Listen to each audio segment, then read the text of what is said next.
आप सबों को प्रणाम। उम्मीद करता हूँ कि आप लोग स्वस्थ और प्रसन्न होंगे। देश अभी कोरोना महामारी के दौर से गुजर रहा है। हजारों लोगों की मौतें हो चुकी है, लाखों लोग पीड़ित हैं और करोड़ों देशवासी अपना रोजगार, कारोबार और व्यापार को बंद करके घरों में बैठे हैं। और इस विषम परिस्थिति में अगर पड़ोसी मुल्कों के साथ देश का संबंध खराब हो जाए तो यह काफी चिंता का विषय है। और इस विषम परिस्थिति में अगर मीडिया अपनी भूमिका का सही ढंग से निर्वहन न करे तो यह और भी कष्टप्रद है। आप देखेंगे कि दिन रात मीडिया हिंदू, मुस्लिम, पाकिस्तान, चाइना, नेपाल, बांग्लादेश इत्यादि की ही चर्चा करती रहती है। और यह चर्चा कोई प्रेम सद्भाव का नहीं होता है। इस चर्चा में कटुता का बीज बोया जाता है, लोगों के अंदर जहर फैलाया जाता है, चाहे देश के अंदर हो या देश के बाहर।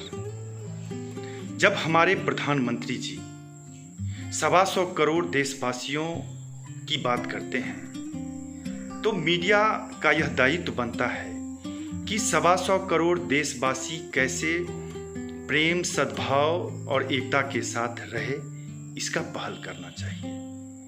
मीडिया का यह दायित्व बनता है कि 125 करोड़ देशवासियों के सामने क्या क्या कठिनाइयां हैं, इसकी चर्चा उन्हें करनी चाहिए। सरकार की क्या क्या कमियां हैं, उस कमियों को उजागर करना चाहिए और सरकार तक आम लोगों की पीड़ा की आवाज को पहुंचाने का दायित्व मैं समझता हूं कि मीडिया का है।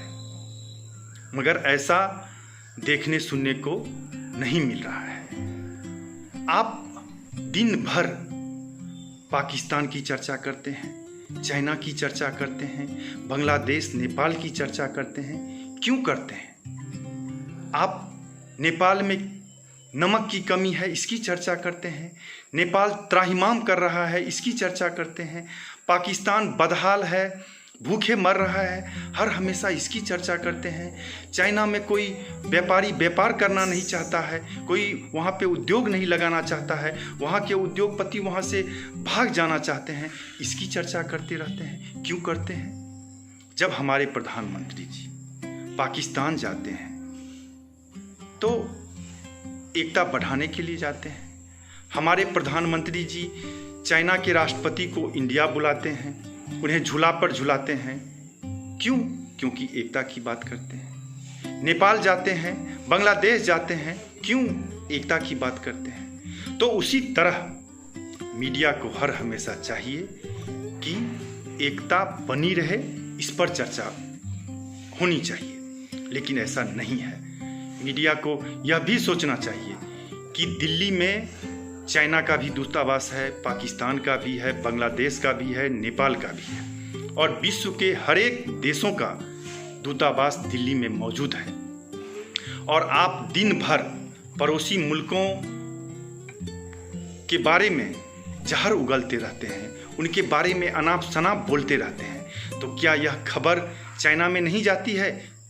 तो यह खबर क्या पाकिस्तान, बांग्लादेश या नेपाल में नहीं जाती है, या विश्व के अन्य किसी और देशों में नहीं जाती है कि भर दिन इंडिया के लोग हमारे बारे में क्या सोचते रहते हैं? इससे प्रेम, अपनत्व और बंधुत्व नहीं बढ़ेगा।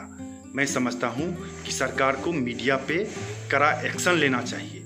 मीडिया अपने दायित्व को भूल चुकी है और सरकार को उसके दायित्व को याद दिलाना चाहिए। ये भी बात सत्य है कि सत्ता में बैठे लोग चाहते हैं कि देश के अंदर और देश के बाहर माहौल खराब रहे। इससे भारत का साख विश्व में बढ़ने वाला नहीं है। मैं समझता हूँ कि सरकार को इन कमियों पर ध्यान देना चाहिए ताकि देश की एकता, संप्रभुता जो पूरे विश्व में विख्यात है, वह कायम रहे। बहुत बहुत धन्यवाद। जय हिंद, जय बाबा भोले।